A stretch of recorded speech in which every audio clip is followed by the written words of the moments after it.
लिखिए साहब, isomerism heading डाल लीजिए।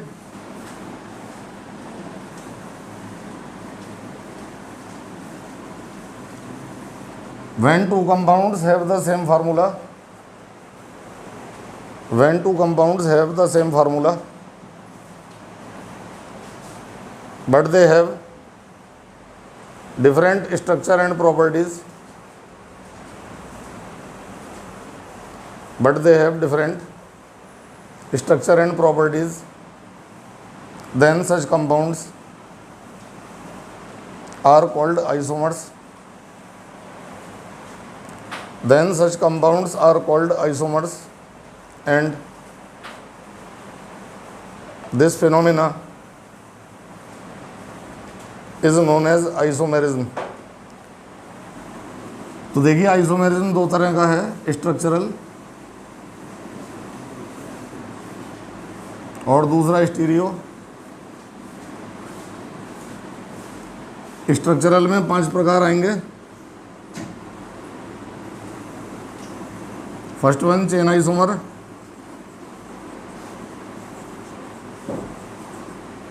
पोजीशन आइसोमर,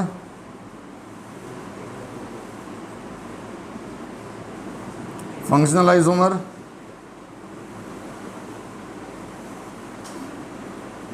मेटामर और टोटोमर। पहले इन्हीं को देखना है। इसमें से भी पहला हेडिंग हमारा है चेन आइसोमर। नाम से ही आपको पता चल जाता है कि अगर दो फार्मूले ऐसे हैं जिनका वो सेम फार्मूले हैं और कार्बन चेन जो है डिफरेंट है, तो वो चेन आइसोमर होंगे। जैसे मीथेन में कोई चेन आइसोमर बनने की संभावना नहीं है, इथेन में भी कोई चेन आइसोमर बनने की संभावना नहीं है, प्रोपेन में भी कोई चेन आइसोमर बनने की संभावना नहीं है, क्योंकि ओनली एक ही प्रकार की कार्बन चेन इसमें पॉसिबल है। लेकिन अगर हम ब्यूटेन देखते हैं C4H10, तो इसमें 2 प्रकार के कार्बन चेन बनते हैं, या तो स्ट्रेट चेन या ब्रांच। तो ये चेन आइसोमर्स हमारे कहलाएंगे। ये एन ब्यूटेन जिसमें स्ट्रेट चेन है, ब्रांच वाली कहलाती है आइसोब्यूटेन। अब मान लीजिए 5 कार्बन का फार्मूला लेते हैं, तो इनके चेन आइसोमर बना के देखिए।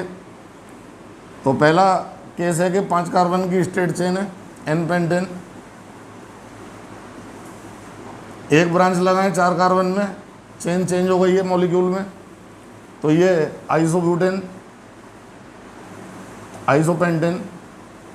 और अगर 3 कार्बन की चेन में 2 ब्रांच लगाते हैं, तो ये नियोपेंटेन है, नियोपेंटेन। तो ये 3 प्रकार के आपके पेंटेन हुए।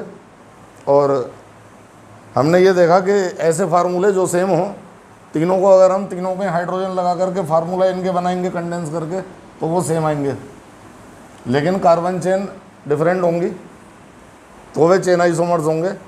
और नॉर्मली 6 कार्बन से ऊपर का चेन आइसोमर नहीं आता है, 6-7 कार्बन तक के ही पेपर में पूछे जाते हैं।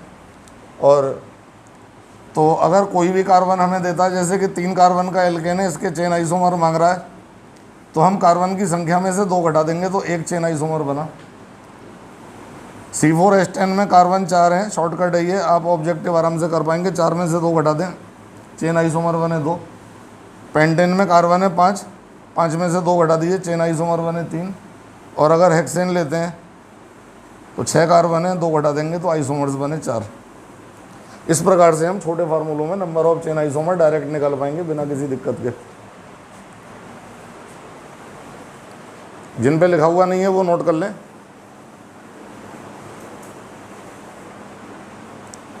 जिन पर लिखा हुआ है वो रिवाइज करके समझें।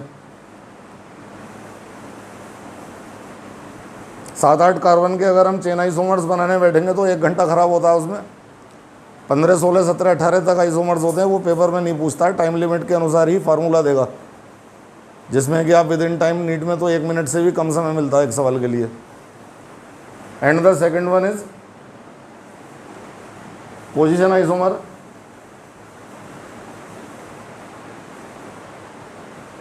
इसमें फार्मूला सेम होगा, 2 कंपाउंड्स सेम फार्मूला,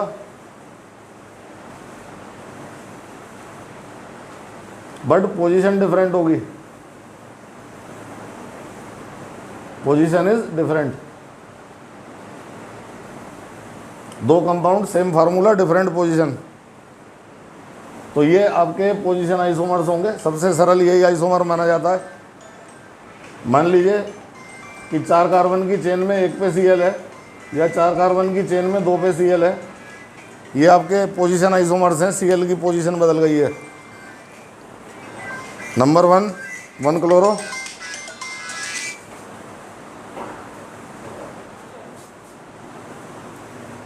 देखिए क्लोरोपेंटेन की बात अगर करें इसी में, तो पेंटेन में 5 कार्बन का चेन है। Cl हम नंबर 1 पर लगा सकते हैं, पहला केस बना। Cl नंबर 2 पर लगा सकते हैं और नंबर 3 पर 1 क्लोरोपेंटेन, 3 क्लोरोपेंटेन, 2 क्लोरोपेंटेन। तो Cl की पोजीशन चेंज हो रही है, और Cl की पोजीशन चेंज होने का मतलब ये पोजीशन आइसोमर्स हुए। फंक्शनल ग्रुप चेंज कर लेते हैं, तो 3 कार्बन के साथ OH ग्रुप लगा लेते हैं। इनके चेन आइसोमर्स बना के देखिए, खुद देखिए वो पोजीशन आइसोमर्स। तो हमने 3 कार्बन की चेन बनाई है, और OH ग्रुप नंबर 1 पे लगा सकता हूँ या OH ग्रुप नंबर 2 पे लगा सकता हूँ, 1 ऑल या 2 ऑल। ठीक है। अब तीसरा आइसोमर हमारा आता है फंक्शनल आइसोमर। डेफिनेशन लिख लीजिए। when two compounds have the same formula but they have different functional groups, when two compounds have the same formula but they have different functional groups, then they are called functional isomers। और ज़्यादातर जोड़े fix हैं, जैसे कि cyanide है तो cyanide का isomer बनेगा isocyanide NC, CN cyanide, NC isocyanide. ये पेयर्स फिक्स होते हैं। जैसे अल्कोहल लिया है हमने तो C2H5OH अल्कोहल हो गया, इसका आइसोमर बनेगा ईथर CH3OCH3। और अगर हम एसिड लेंगे, एसिड का आइसोमर बनेगा एस्टर। एसिड ले लें तो C2H5 COOH ये एसिड है, इसका आइसोमर हमेशा एस्टर होगा, फंक्शनल आइसोमर। COO बीच में और 2 कार्बन इधर। तो ये सेम फार्मूला है लेकिन फंक्शनल ग्रुप इनका डिफरेंट है। तो ये हमारे चेन आइसोमर्स कहलाएंगे। और इसके अलावा अगर हम बात करें तो RONO alkyl nitrite and RNO2 nitro alkene, ये भी फंक्शनल आइसोमर्स हैं। आपने देखा ग्रुप चेंज हो गए। और अगर एल्डिहाइड लेते हैं तो इसका चेन आइसोमर आता है कीटोन। एल्डिहाइड हो गया C2H5CHO, कीटोन हो गया। देखिए मेटामर, चौथा आइसोमर है मेटामर। मेटामर्स में एक ही कंपाउंड के 2 फार्मूले, मतलब 2 कंपाउंड सेम फार्मूला, और फंक्शनल ग्रुप भी इसमें सेम होगा, केवल एल्काइल ग्रुप डिफरेंट होंगे। तो जैसे एक कंपाउंड में लेता हूँ C2H5OC2H5, ये एल्काइल ग्रुप है, इसमें इथाइल, और इसका आइसोमर लेता हूँ CH3OC3H7।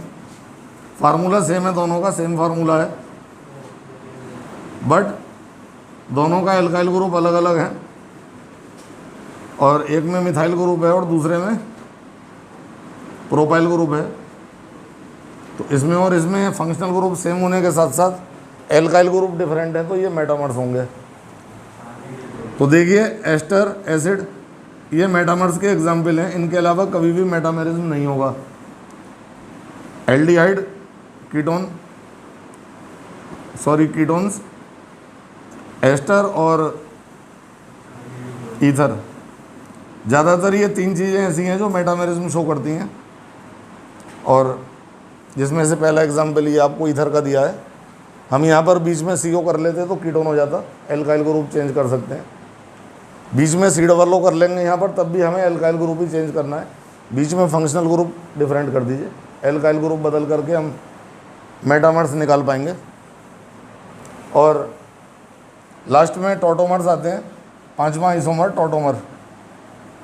इसमें से कुछ आपको नोट करना है तो कर लीजिए। एक तरफ का 5 तरह के आइसोमर्स ये निपट जाएंगे अभी। कुछ लिखना है तो लिख लीजिए, इसमें कोई चीज़ दोबारा पूछनी है पूछ लीजिए।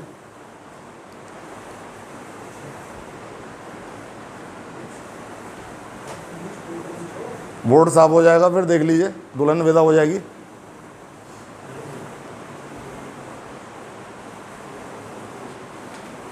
वैसे फर्स्ट स्ट्रक्चरल आइसोमर में ज़्यादा दिक्कतें नहीं होती हैं क्योंकि ये नॉर्मल आइसोमर्स हैं, बच्चा बहुत आसानी से समझ जाता है। इसीलिए 11th में ये स्ट्रक्चरल आइसोमर रखा गया, 12th में स्टीरियो वाला पोर्शन होता है। 11th का आइसोमर टॉटोमर्स के साथ ख़त्म हो जाएगा। और तो टॉटोमेरिज्म की पहले डेफिनेशन लिख लो। When a molecule exist in when a molecule exists in 2 or more than 2 structures, when a molecule exists in 2 or more than 2 structures and each structure is interconverted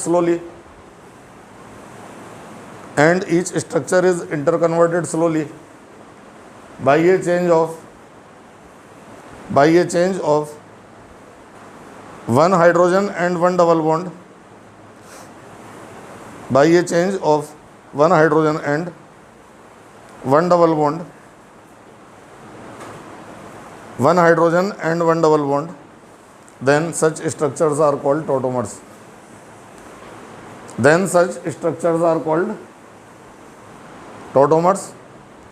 देखिए बेसिकली एल्डिहाइड और ketone की property है। ये ketone है, बीच में CO group लगा हुआ है, तो जो कीटोन के बगल का अल्फा हाइड्रोजन है वो टॉटोमेरिज्म करेगा। ये H यहाँ पर आएगा, डबल बॉन्ड इस साइड में आएगा, तो C के नीचे हो गया OH, आगे डबल बॉन्ड पे CH2। ये कीटो फॉर्म है, मोर स्टेबल होती है। ये इनॉल फॉर्म है, लेस स्टेबल होती है। तो ये तो मिक्सचर में 13% होगी और ये लगभग 85 से 87% मिक्सचर में रहती है। ज़्यादातर कीटोन और एल्डिहाइड में ही टॉटोमेरिज्म दिखाना है। कोई बहुत ज़्यादा बड़ा कंपटीशन अगर नहीं है तो आप कीटोन एल्डिहाइड के एग्जाम्पल करके ही इसे ख़त्म कर देंगे।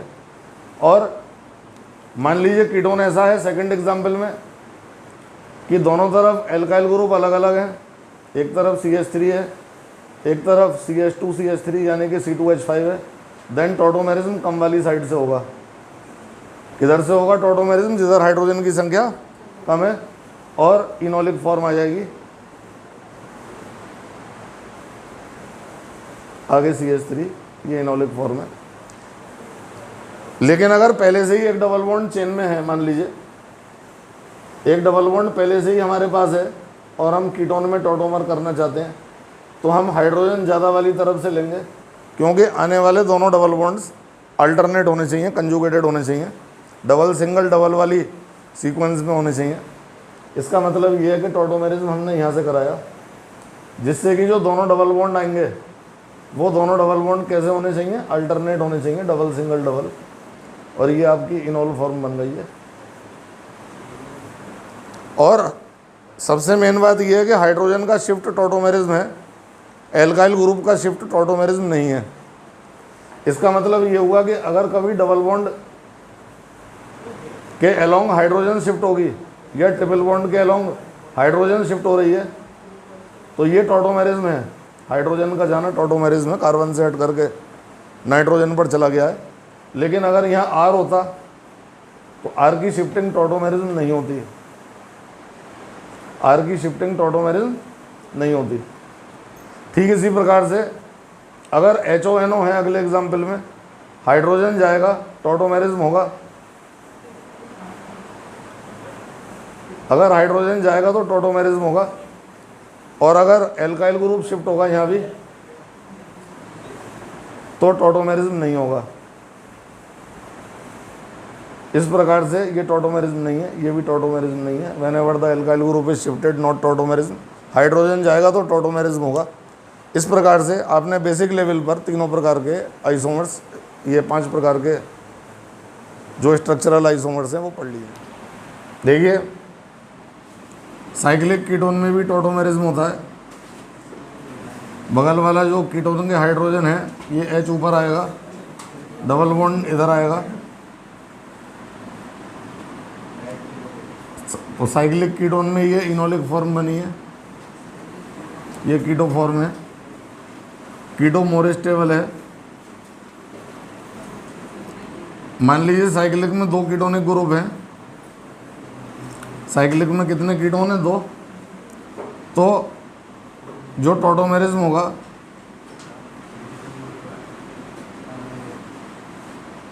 वो ऐसे करके कंजुगेटेड डबल बॉन्ड दोनों आएंगे। मान लीजिए साइक्लिक में 3 कीटोन हैं, तब भी टॉटोमेरिज्म हमारा हो जाता है। और तीनों अल्फा हाइड्रोजन टॉटोमेरिज्म शो करेंगे, और तीनों अल्फा हाइड्रोजन जो टॉटोमेरिज्म शो करेंगे तो H यहाँ पर डबल बॉन्ड यहाँ पर, H यहाँ पर डबल बॉन्ड यहाँ पर, H यहाँ पर डबल बॉन्ड यहाँ पर। इस तरह से ये टॉटोमेरिज्म होगा और तीनों जगह OH OH हो जाएंगे।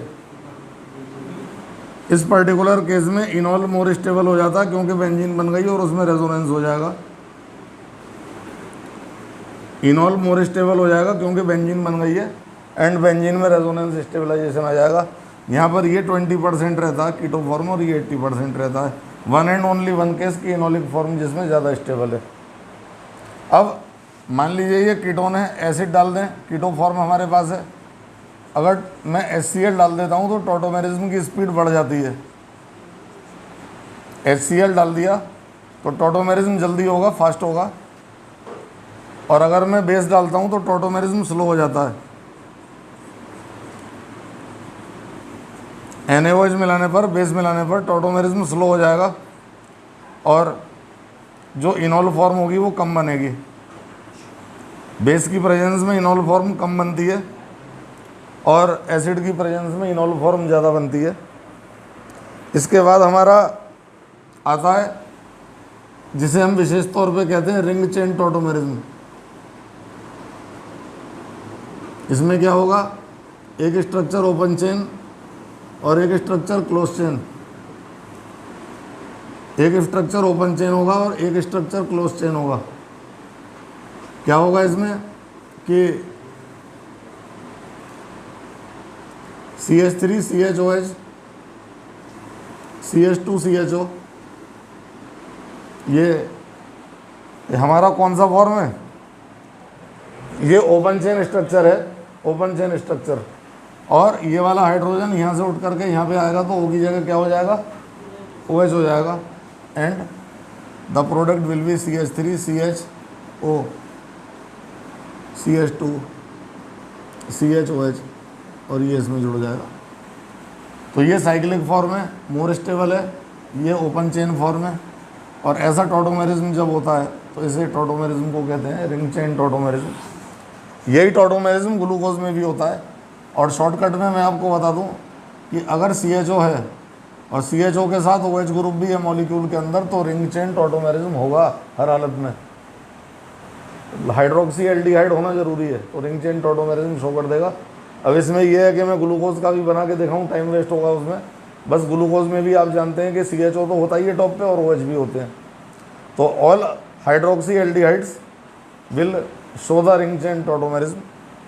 और उसके बाद यदि ये 1-2 शिफ्ट है, देखिए HCN में टॉटोमेरिज्म हो रहा है। अगर मैं इसे 1 मान लूँ, इसे 2 मान लूँ, 1-2 शिफ्ट होगा। तो 1-2 शिफ्ट को कौन सा सिस्टम कहते हैं बताओ? 1-2 शिफ्ट को कहते हैं डायड सिस्टम। HONO, यहाँ भी हमने इसे 1 मान लिया, इसे 2 मान लिया। हाइड्रोजन 1 से हट के 2 पे जा रहा है, then it is dyad system. ये दूसरा एग्जाम्पल है, ये पहला एग्जाम्पल है। और इसी प्रकार से अगर मैं एसीटोन का एग्जाम्पल लूँ, CH3 CO CH3, ये एसीटोन है। और इसमें हाइड्रोजन यहाँ से हट के यहाँ पे आएगा अगर मैं इसे 1 मान लूँ, इसे 2 मान लूँ, इसे 3 मान लूँ, then the tautomerism will be CH3 C नीचे OH और आगे double bond CH2 CH3 C OH आगे डबल बॉन्ड CH2। सही है।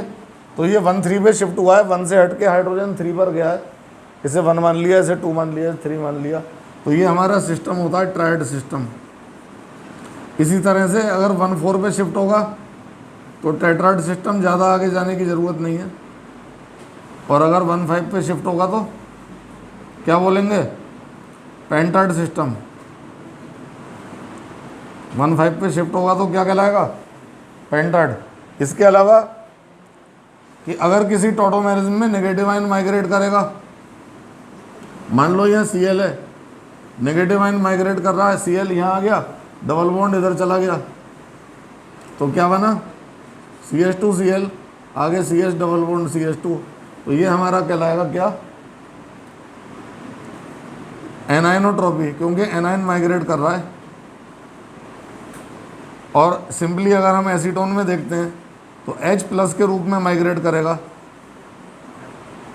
टॉटोमेरिज्म में ज़्यादा चीज़ें हैं, सवाल भी ज़्यादा आते हैं। H हमेशा प्लस के रूप में जाता है, then the tautomerism will be cationotropy, then the tautomerism will be cationotropy. यह कैटायनोट्रॉपी है। अगर H हटेगा प्लस के रूप में तो कैटायनोट्रॉपी, Cl हटेगा माइनस के रूप में तो एनायनोट्रॉपी। ये हमारी कैटायनो एनायनोट्रॉपी हो गई। अब इसके बाद अगर हम देखते हैं तो ये आपका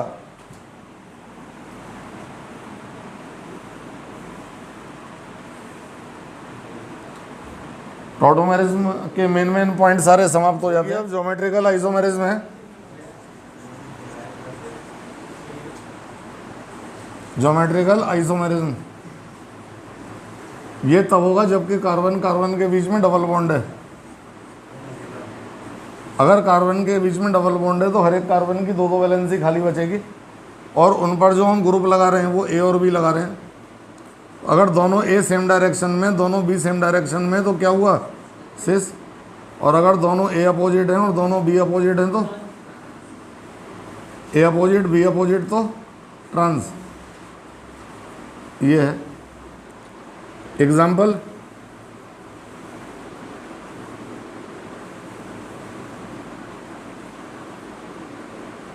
ये सिस है, ये ट्रांस है,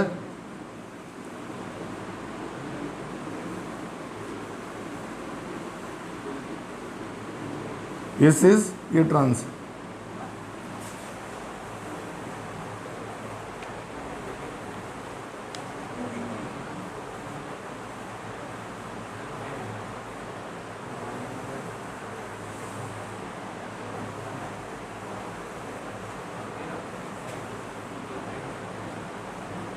अगर डबल बॉन्ड पर सेम ग्रुप सेम डायरेक्शन में है तो मॉलिक्यूल सिस होगा, सेम ग्रुप अगर अपोजिट डायरेक्शन में तो मॉलिक्यूल ट्रांस होगा।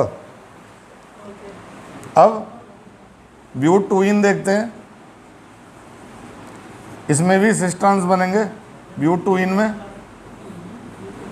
ये आपका ब्यूट ट्विन का सिस है क्योंकि सेम ग्रुप सेम डायरेक्शन में है, और ये ब्यूट ट्विन का ट्रांस है क्योंकि सेम ग्रुप्स अपोजिट डायरेक्शन में है।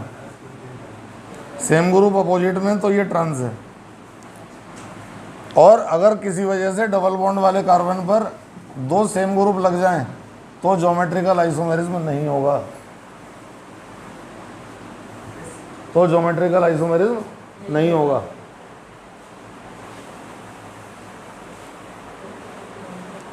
तो ये एग्जाम्पल बना लीजिए और डेफिनेशन भी लिख लेंगे कि when same groups are present in same direction isomer is called cis, and when same groups are present in opposite direction isomer is called. आज के लिए इतना ही काफ़ी है, बाकी कल करेंगे।